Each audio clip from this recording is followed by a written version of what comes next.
coup, on va dire les termes, c'est parti. Je pense que beaucoup, en toute honnêteté, mais c'est pas une blague, genre vraiment, ne comprennent pas le personnage de Dracul Mihawk. Et donc, je vais me permettre de vous l'expliquer.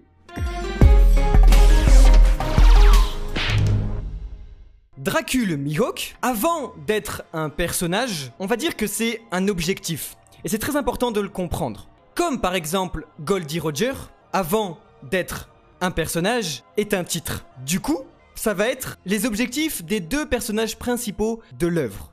Goldie Roger va être l'objectif de Luffy. Parce que c'est un titre. Plus qu'un personnage, c'est un rôle, c'est un objectif. Et du coup, Luffy va vouloir devenir, non pas Goldie Roger, mais il va vouloir devenir le roi des pirates. Et au final, Roronoa Zoro ne va pas vouloir devenir Dracul Mihawk, il va vouloir devenir le plus grand épéiste du monde. Du coup, à ce moment-là, rabaisser le personnage de Dracul Mihawk revient indirectement à insulter Roronoa Zoro et son ambition.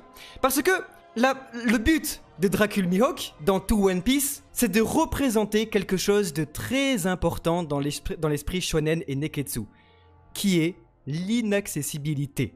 Très important. Mihawk va donc avoir le rôle d'être en retrait. Il va avoir le rôle du mysticisme. Est-ce que vous auriez aimé voir Goldie Roger tout le long de One Piece? Est-ce que vous auriez aimé voir Goldie Roger échouer? Est-ce que Goldie Roger a une seule fois de toute sa vie perdu? Non, jamais. Et c'est le même cas pour Dracul Mihawk.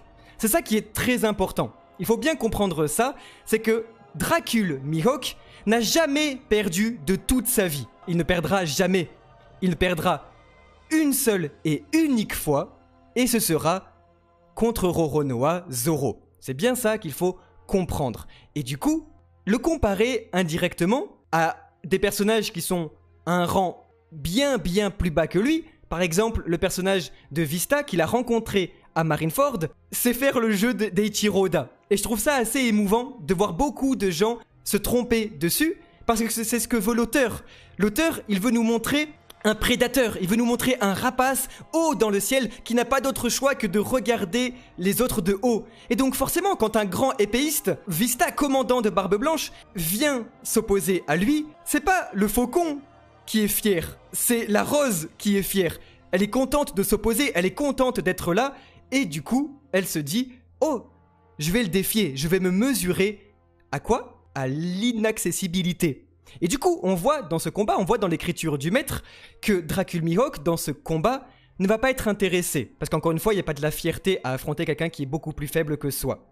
Du coup, il va regarder ailleurs. Et son regard perçant, le clairvoyant, œil de faucon, il va regarder Monkey D. Luffy. Il va regarder quelqu'un qui, au final, il le sait, est plus intéressant que lui. Il va pas regarder Vista, il va regarder ce jeune garçon qui court à côté et qui semble obtenir le plus puissant et dangereux pouvoir au monde, celui de rassembler les gens à sa cause, le monde entier à sa cause. Et Dracul Mihawk ne prête pas attention à celui qui l'affronte.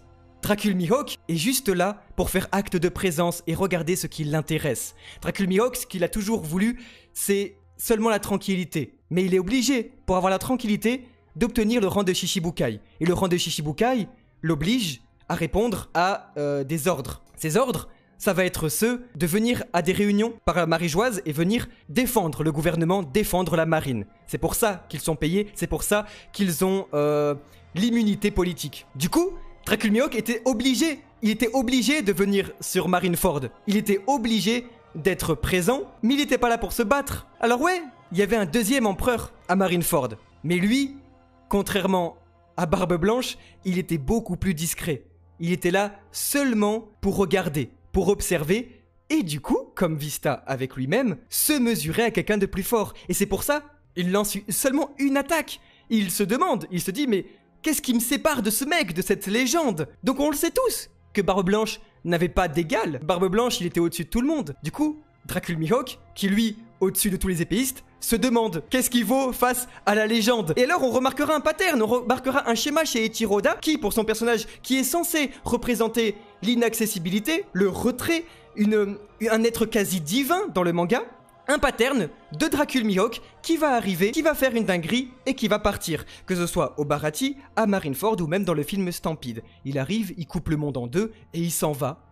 pas plus. Du coup, on voyait déjà dans ce pattern-là une certaine volonté de l'auteur à créer une ambiguïté. Une ambiguïté, mais plus qu'une ambiguïté encore, j'ai l'impression que c'est un peu fort, créer un mysticisme autour du personnage. Pour qu'on se dise, mais ah d'accord, lui c'est un Shichibukai marginal. C'est pas un Shichibukai lui. On se rend compte que dans la communauté ça fait débat alors qu'il n'y a pas vraiment de débat. Parce qu'encore une fois, si à ce moment-là on veut rabaisser le personnage de Dracul Mihawk et le mettre en dessous d'Empereur, et ben encore une fois, on insulte l'ambition de Zoro. Parce que ça sert à quoi de le faire à quoi ça sert scénaristiquement? À quoi ça sert dans le storytelling d'Eiichiro Oda et dans une œuvre shonen où on est censé seulement progresser, dans une œuvre neketsu où il faut aller toujours de plus loin, de plus en plus fort, et surtout dans une saga finale où les empereurs règnent? À quoi ça sert de mettre Dracul Mihawk qui aurait juste un niveau Shichibukai après pourtant avoir fini l'arc des Shichibukai depuis Doflamingo? À quoi ça sert? Ça nous sert tout simplement à nous mettre un homme qui est une anomalie. Et ça qui est intéressant. Du coup, avec tout ça, on peut se rendre compte que Dracul Mihawk n'a rien à faire chez les Shichibukai, il a rien à faire non plus chez les empereurs. Et ça qui est intéressant en fait au final. Au final, c'est juste qu'il est différent. Il n'y a pas vraiment de débat, c'est juste qu'il est totalement... Il peut rivaliser avec les empereurs, comme le dernier chapitre, l'avant-dernier chapitre nous l'aura prouvé, avec à l'épée avec Shanks, et surtout avec lui qui a refusé même le titre d'empereur et sa prime. Donc du coup, voilà. Kitaro, tu peux parler. Non, moi je lisais un peu les commentaires et tout ça, mais après bon, je suis après d'accord sur ce que vous dites,